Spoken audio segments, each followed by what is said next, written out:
పిల్లలకి తండ్రి వాల్యూ ఎప్పుడు తెలుస్తుంది? ఎక్సలెంట్ క్వశ్చన్ అండి. ఇప్పుడు మీరు కూడా చెప్పారు, ఏ వ్యక్తికైనా సరే, ఏ పిల్లవాడికైనా సరే అతను తండ్రి అయిన తర్వాత ఆ తండ్రి విలువ తెలిసి వస్తుంది అనేటువంటి చెప్తూ ఉంటారు. అదే విషయాన్ని మీరు కూడా చెప్పారు. ఒక తండ్రి కొడుకుని తీసుకుని జాతరకు బయలుదేరాడు. తండ్రి ఏమిటంటే జాతరలో ఉన్నటువంటి విశేషాలన్నిటినీ పిల్లవాడితో పంచుకొని ఆనందపరచాలనేటువంటిది తండ్రి యొక్క ఆలోచన. కొడుకు ఆలోచన ఏమిటంటే, మా నాన్న జాతరకు తీసుకెళ్తున్నాడు, బోలుడని బొమ్మలు కొనుక్కోవచ్చు, అవన్నీ కూడా మా ఫ్రెండ్స్కి చూపించి మా నాన్న కొన్నాడని చెప్పి ఆనందపడవచ్చు అనేటువంటిది పిల్లవాడు ఆలోచన. సో ఈ రెండు ఆలోచనలతో ఇద్దరూ బయలుదేరారు. తండ్రి జాతర ఎలా ఉంటుందో ఎక్స్పీరియన్స్ చేద్దాము, తెలుసుకుంటాడు అనేటువంటి తండ్రి ఆలోచన. పిల్లవాడేమో అక్కడున్న బొమ్మలన్నీ కొనుక్కోవాలి, ఆనందంగా మన ఫ్రెండ్స్కి చూపించాలి, కొనిపిస్తాడు అనేటువంటిది కొడుకు ఆలోచన. వీళ్ళిద్దరూ అలా జాతరలోకి ఎంటర్ అయ్యారండి. తండ్రి జాతర యొక్క విశేషాలని వివరిస్తూ మెల్లగా సాగుతున్నాడు ముందుకి. అతని చిన్ననాటి జ్ఞాపకాలు, ఆ జాతరకు సంబంధించినటువంటి ప్రత్యేకతలు చెప్తూ ముందుకు వెళ్తున్నాడు. కొంత దూరం ముందుకు వెళ్ళిన తర్వాత పిల్లవాడికి ఆలోచన వచ్చింది, ఏంటి నాన్న ఇంకా ఏమీ కొనట్లేదు, ఇలా మాటలే చెబుతున్నాడు అని అనుకున్నాడు. కొంచెం ముందుకు వెళ్ళిన తర్వాత తండ్రికి ఆలోచన వస్తుంది, ఏంటి నా దగ్గర ఉన్నటువంటి డబ్బులతో నా అబ్బాయిని సంతోషపెట్టేటువంటి బొమ్మ ఏది కొనగలను అని తండ్రి ఆలోచన. అది మాట్లాడుకుంటూనే ఈ మనస్సుల్లో ఈ ఆలోచనలు రన్ అవుతూనే అలా ముందుకు వెళ్తూ ఉండగా ఒక షాప్ దగ్గర పిల్లవాడు అన్నాడు, నాన్న ఈ బొమ్మ నాకు అందంగా కనిపిస్తుంది, నాకు ఇష్టం అనిపిస్తుంది, ఇది కొనమని అడిగాడు. తండ్రి దాని ధర చూసి అతని జేబులో ఉన్న డబ్బులు గుర్తొచ్చి, ఇది కాదు నాన్న, ముందుకెళ్ళిన తర్వాత ఇంకోటి కొందాంలే అని అన్నాడు.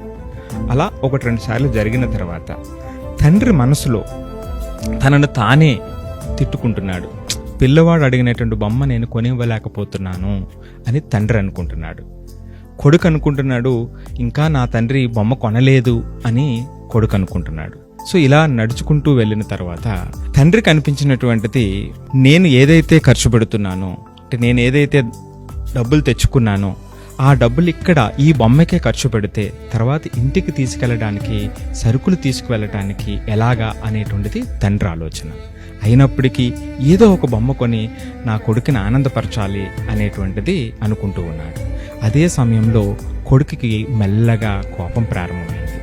నాన్న ఏమీ కొనట్లేదు, కొన్నప్పుడు నన్నెందుకు ఈ జాతరకు తీసుకురావటం అని చిన్నగా కోపం మొదలైనటువంటి సందర్భంలో తండ్రికి సంబంధించినటువంటి ఒక స్నేహితుడు అక్కడికి రావటం జరిగిందండి. అప్పుడు ఆయనతో మాట్లాడుతూ తండ్రి కొడుకుని పట్టుకున్నటువంటి చెయ్యి వదిలేశాడు. సో కొడుకేమో ఈ బొమ్మల ఆలోచనలో ఉండి అలా తెలియకుండానే ముందుకు సాగిపోయాడు. కొంత దూరం ముందుకు వెళ్ళిపోయిన తర్వాత అప్పుడు చూస్తే, వెనక్కి తిరిగి చూస్తే నాన్న లేడు. ఒక్కసారిగా కొడుకుకి భయం మొదలైంది, కళ్ళల్లో నీళ్లు తిరిగాయి, వెంటనే ఏడుపు వచ్చేసింది. ఒక్కసారిగా గుక్క పెట్టి ఏడవటం మొదలు పెట్టాడు. ఆ చుట్టుపక్కల ఉన్నటువంటి వాళ్ళందరూ చూసి ఎందుకో బాబు ఏడుస్తున్నాడని ఆ జాతర నుంచి కొంచెం పక్కకు తీసుకొచ్చి అక్కడ కూర్చోబెట్టారు. ఏంటి నాన్న ఎందుకు ఏడుస్తున్నంటే, మా నాన్న కావాలని ఏడుస్తున్నాడు. వాళ్ళందరూ కొన్ని బొమ్మలు తీసుకొచ్చి, బొమ్మలతో ఆడుకో నాన్న వస్తాడులే, నాకు బొమ్మలు వద్దు, మా నాన్నే కావాలన్నాడు. కొన్ని తినేవి తీసుకొచ్చి, తినుబండారాలు తీసుకొచ్చి, ఇది తిను నాన్న వస్తాడని చెప్తున్నాడు. అయినా నాకొద్దు, నాకు నాన్నే కావాలని ఏడుస్తున్నాడు. అంటే అప్పటి వరకు నాన్న మీద కోపం ఉన్నటువంటి ఆ పిల్లవాడు నాకు నాన్నే కావాలి, ఆ బొమ్మలు వచ్చినా, తినుబండారాలు వచ్చినా, ఐస్ క్రీములు తీసుకొచ్చినా నాకేమీ వద్దు అని గుక్క పెట్టి ఏడుస్తూనే ఉన్నాడండి. అదే సమయంలో తండ్రి అండి, అప్పటి వరకు ఉన్నటువంటి జాతరలో జనం పెరిగిపోయారు. సో కొడుకేమో తీసుకొచ్చిన కొడుకు కనిపించట్లేదు. అతను కూడా ఎంతో ఆందోళనతో ఎక్కడున్నావు నాన్న అని అరుచుకుంటూ అతను వస్తూ ఉన్నాడు.